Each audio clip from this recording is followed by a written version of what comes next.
Today I'm talking about vibrato. Thanks to Rachel Michelberg, Voice Pro in California, for suggesting today's topic. I know there are many people who are happy to tell you all about vibrato. I have seen some pretty crazy stuff online about that. In the first couple decades that I was teaching, I tried a number of these ideas. I was pretty desperate to find help for my clients. I don't know if you can relate to that, but as I continued to develop NeuroVocal for popular styles, that's my work, which is based on brain science, I began to have remarkable and very predictable results in eliciting an easy, relaxed, natural vibrato. So that's what I'm sharing today, some ideas and a path that you can take with your singers of microphone-based genres, your pop rock singers, as per the title. I am Meredith Colby. I'm the author of Money Notes, How to Sing High, Loud, Healthy, and Forever, which introduces NeuroVocal for popular styles, a way to approach singing for popular styles that is based on brain science. Brain science. If you are enjoying my content, please give me a heart, give me a thumbs. Now, let us talk vibrato. There is something that I did notice as I perused the interweb, as I do from time to time on this particular subject. People they don't talk about vibrato as being different for different genres, and it is. Is it physiologically different? I don't know, but it certainly is artistically different. So it's fair to say that the singer needs to know how to produce vibrato as part of the tone in most non-amplified acoustic genres. Whereas in popular styles, it is all about the singer. So if the singer doesn't have vibrato in their tone and the tone that they are making is sustainable and they like what they're doing, they don't need vibrato. Unless they're asking, they don't need it. Anybody is going to tell you that vibrato is a combination of pitch acuity, in other words, commitment to a certain frequency, and laryngeal coordination and breath pressure. So you don't need me for that. You need me for the brain stuff. So I'm here for the brain stuff, y'all. Brain stuff! There it is. From a brain stuff perspective, vibrato requires nervous impulse. So there's this thing called bioelectric energy.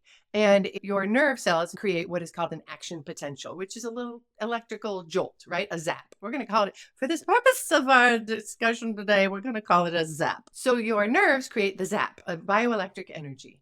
And that zap is part of what makes vibrato. When we have vibrato, we know that there are other things involved, but one of the things that is involved is an oscillation, a pitch oscillation. You know this, different people have different size vibrato. But the idea is that the oscillation happens approximately 6 times per second, give or take, and that it is centered on a desired frequency. So that's what we want. Now, here's the thing about the zapping, the bioelectric energy. When there is more frequent zapping, the muscle is stronger. So if I pick up something that's 1 pound, my muscle is going to work this hard, right? It's going to work X hard. And the amount that it needs to work is going to be reflected in the number of zaps my muscle gets from the nerves. If a thing is very heavy, I'm picking up something that's, say, 30 pounds, then my muscle is going to need to work harder and be stronger. So it's going to get more zaps so that it keeps working. So that matters to us because of the TA muscle. And we're going to get to that because vibrato requires the right balance of muscle effort and air pressure dynamics. So all other things being equal, in order for natural vibrato to occur, natural vibrato is going to require the right balance of muscle effort and air pressure dynamics. In other words, the muscles of the larynx are going to begin to pulse rhythmically in response to tension and that subglottic or tracheal pressure that is beneath the vocal folds. We would need the right amount of bioelectric zaps to that TA or thyroarytenoid muscle. I'm going to show you a couple exercises that are going to show the person how that works. So as we're doing them, I want you to think about that nervous impulse. So if you're buying my story, that overcompression is a result of accelerated nervous impulse. So remember I said when the muscle is working harder, it's getting more zaps. So we know that a lot of times our singers are working harder than they need to. One of the things that's happening when we experience our singers as having that too tight, that too compressed kind of sound, is that the bioelectric impulses that they're calling up, not on purpose, it's just their habit, is creating too strong of muscle effort.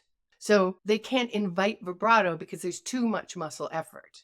And it doesn't matter about the subglottic or the tracheal pressure. It doesn't matter about the air pressure dynamics if that muscle effort is too great. So what we want to do is help them teach their brain how to turn down the dial a little bit on that muscle effort. So I'm going to give you a couple of exercises, and I want you to think about these nervous impulses. So that overcompression being a result of accelerated nervous impulse or greater action potential, if you want to use fancy brain words, then we want to think about how to show the client how to decelerate that nervous impulse, which sounds kind of weird, but isn't actually, because you do it all the time. So in muscle terms, what we're wanting to show them is how to allow for eccentric contraction of the vocalis muscle or the TA muscle. Eccentric means sort of letting go. It's when you put the heavy thing down. You're getting eccentric contraction of the muscle. We know the singer isn't working that muscle too hard on purpose. It's a motor memory, and it's very well established for him. So we need to introduce his brain to the idea that there can be fewer zaps and that the pitch will remain constant. The parameters of these exercises that I'm going to give you are easy range, minimal tweaking. I just want to tell you, if you have somebody do something and every single time they make the smallest sound, you stop them and fix it, it's not going to happen. Their brains have to be allowed to do the work. They have to be allowed to phonate, to get the hang of it, okay? You can't tell somebody how to ride a bike. You have to get them going and then stand there and watch them. That's what we're doing here. Find their easiest, most comfortable range and stay in about a perfect fourth and maybe a fifth, but stay in that really comfy range. NeuroVocal training, we learn how to help our singers train their brains to create these coordination because it does take time. So again, let your person get the hang of it. Just tell them the objective and then support them as their body tries to figure it out for them. The first one is the loud, soft, loud on a single pitch. Really, really let them get the hang of it because initially their pitch will falter, probably. You're going to just have them do a single pitch and you're going to say, comfy pitch. I want you to say soft, loud, soft on an ah vowel. So you're going to have them go, ah. That will probably be new to them. The idea that they can stay on one pitch and intentionally get louder, softer, louder, or start loud, get softer, get loud again. What you're doing there is you're changing the number of zaps the muscle is getting because the pitch being consistent is a coordination between the muscle groups in the larynx, right? So they may never have done that before. And this will help them get the feel for, oh yeah, I can still make that pitch without working so hard. They may begin to invite vibrato just from that exercise and just do it, a few times every time you see them for a couple minutes, 3 minutes, right?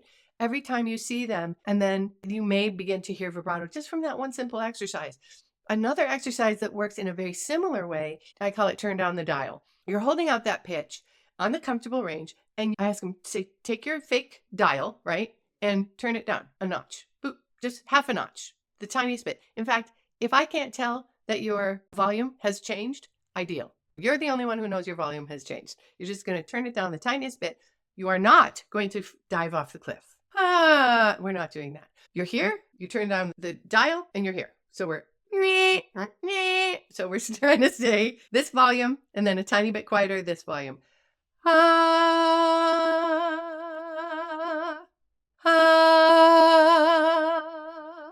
So we're just turning it down the tiniest bit. It probably will not work the first time you do it, but it does work over time. This has never not worked for me over time. If you just let them figure it out. Tweak a little bit. Don't let them go, We don't want that. We want to keep that energy up when we get a little bit quieter. When you turn down that volume, that tiny little bit, you are diminishing the action potential that muscle is getting. And so the muscle still has enough tension that the muscles together are able to make that particular pitch, that coordination for that pitch, but they're not working so darn hard. And when that release occurs, vibrato is bound to follow. I'm not going to say that this is true for absolutely everyone. People have emotional issues, people have physiological issues, but for your regular run-of-the-mill, I'm just not getting vibrato because I'm using way too much compression, then this is a really, really great exercise. So just FYI, a few things that will get in your way. A lot of fixing and tweaking will get in the singer's way because it distracts them from what they're supposed to be paying attention to, and they will start to really care about the quality of their sound or making you happy or whatever the things are. So we don't want that. Alignment will make a huge difference. If you see that your student is this, vibrato probably is not going to happen. Pitch If the person's pitch is not nice and solid, again, it's going to be very hard to elicit a natural vibrational response from the laryngeal mechanism if the frequency that they are creating is not consistent. Remember, the vibrato is in response to a certain amount of tension, and that amount of tension is very specific as someone is getting the hang of it. Later on, not so much. It's more forgiving as we know more. So I hope this is helpful to you. I hope these exercises really help you and your students. Thank you for being here with me today. Bye.